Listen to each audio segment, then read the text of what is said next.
John Stuart Mill was born and bred a utilitarian. It was practically in his DNA.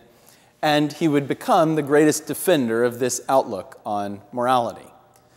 At the same time, he recognized that the systematizer of utilitarianism, Bentham, had created a cold and almost inhuman calculus that somehow intuitively violated our natural reactions to what is pleasurable and some of our just most basic instincts about what it is that is worthy in life.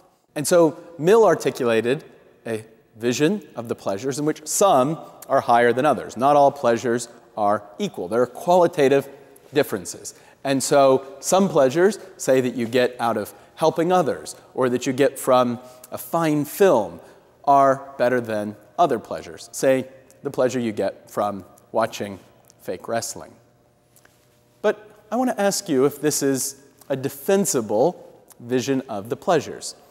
Isn't this just cultural and social prejudice brought into moral philosophy? Who's to judge which pleasures are better than others?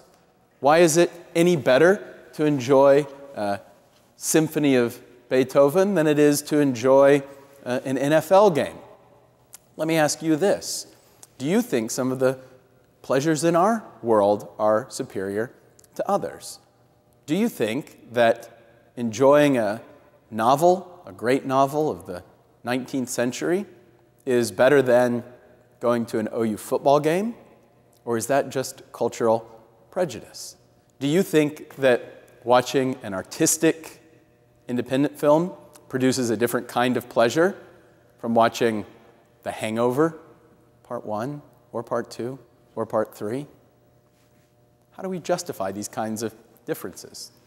Do you think that the pleasure you get from giving a toy to an underprivileged child is different from the kind of pleasure you get from winning a game of beer pong in your fraternity?